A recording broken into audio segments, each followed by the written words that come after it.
aujourd'hui, je vais vous présenter une vidéo pour vous montrer comment entendre un message de 4 manières différentes. Lors de la dernière vidéo, je vous ai présenté les marionnettes de chacal et de girafe et aujourd'hui, je vais vous présenter les oreilles de chacal et de girafe. Alors, je vais vous présenter cette petite vidéo avec mon fils Thomas, que vous avez déjà rencontré il y a quelques mois, pour vous montrer comment on peut donc entendre un message de 4 manières différentes. Alors, je vous préviens, cette paire d'oreilles est une technologie de pointe, c'est un casque de traduction simultanée et quand vous l'avez, eh bien, vous n'entendez plus jamais de reproches et de critiques. Vous allez vouloir la voir, hein? Attention, découverte.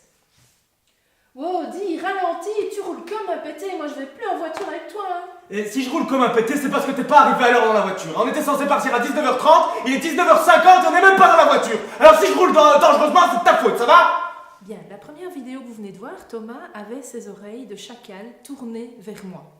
Donc vous avez entendu, je lui ai dit un message plutôt désagréable. En tout cas, il l'a pris contre lui. C'est ce qui arrive lorsqu'on a des oreilles de chacal sur la tête. La première chose qui se passe, c'est que nous prenons le message contre nous. Donc Thomas a pris le message contre lui. Et en retour, en fait, il m'a critiqué moi, il m'a fait des reproches. Et il l'a fait de manière assez musclée. D'ailleurs, j'ai trouvé ça assez amusant. J'ai eu du mal à rester concentrée. Mais donc, c'est ce qui arrive lorsque nous avons des oreilles de chacal tournées vers l'autre. J'entends une critique et un reproche. Et en retour, je critique et je reproche. Et souvent, je me lève ou je me mets en avant. Vous avez vu que Thomas s'est un peu penché en avant. C'est le mode domination où je veux écraser l'autre. Et bien évidemment, la plupart du temps, l'interlocuteur réagit lui aussi avec des oreilles comme celle-ci sur la tête. Wow, purée, ralentis, tu roules comme un pété, moi je monte plus en voiture avec toi. Pardon, c'est vrai que je roule vite, putain. C'est dangereux en plus. Je devrais pas rouler si vite. En plus, on m'a déjà dit, on me fait la remarque souvent. Ça va me causer des emmerdes. Dans la seconde séquence, Thomas avait des oreilles de chacal tournées vers lui-même, dans cette position-ci. Alors quand j'ai des oreilles de chacal tournées de cette façon, j'entends toujours une critique et un reproche. Je le prends toujours contre moi, mais en retour, plutôt que de critiquer et de reprocher à l'autre, je vais me critiquer et me reprocher des choses à moi. C'est la voie royale vers la honte, la culpabilité et la dépression.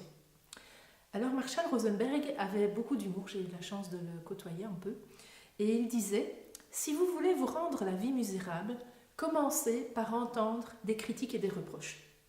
Si ça ne vous suffit pas et que vous voulez vous rendre la vie encore plus misérable, dites-vous que c'est vrai, ce que l'autre dit. Et si ça ne suffit toujours pas et que vous voulez vraiment creuser profond le trou dans lequel vous allez vous allonger ensuite, dites-vous que tous les autres le pensent aussi. Comme ça, à la fin, vous êtes foutus, vraiment déprimés. Purée, mais ralentis, tu roules comme un pété, moi je vais plus en voiture avec toi, hein. Alors, moi, quand j'entends ça, je me sens assez contrarié. Parce que j'aurais besoin de liberté et de confiance. Alors je vais passer à la technologie de pointe, cette paire d'oreilles. Vous avez vu que Thomas, dans la troisième séquence, troisième manière d'entendre un message, il avait les oreilles de girafe tournées vers lui-même.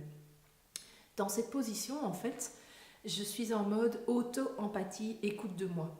Donc ce que Thomas a dit, c'est que quand il m'entendait dire ça, il a après dit qu'il se sentait, si je me souviens bien, contrarié parce qu'il avait un besoin de liberté et de confiance. Donc j'utilise le processus et je m'écoute.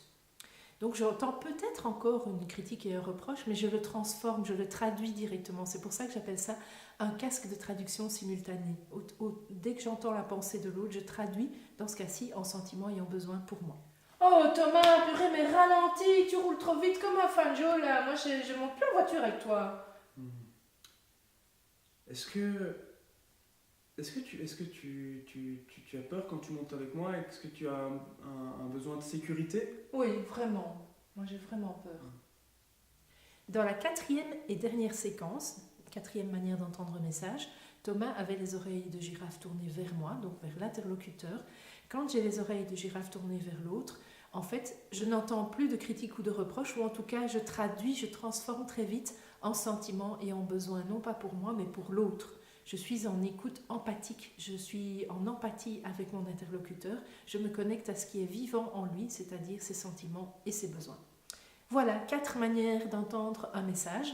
Alors ça peut paraître un peu enfantin, moi ça m'a beaucoup touchée quand j'ai appris ça avec Marshall Rosenberg. Et ce que je vous invite à faire, ce que moi j'ai fait en tout cas, c'est de vous poser la question lorsque vous allez, vous savez que vous allez avoir un entretien, une conversation, que vous y êtes d'ailleurs, un peu difficile, un peu tendu ou dont l'enjeu est important, posez-vous cette question. Avec quelle paire d'oreilles suis-je en train d'écouter mon interlocuteur? Bonne pratique et à bientôt. Oh Thomas, purée, mais ralentis, tu roules trop vite comme un fanjo là. Moi je monte plus en voiture avec toi. Ben, je m'en fous,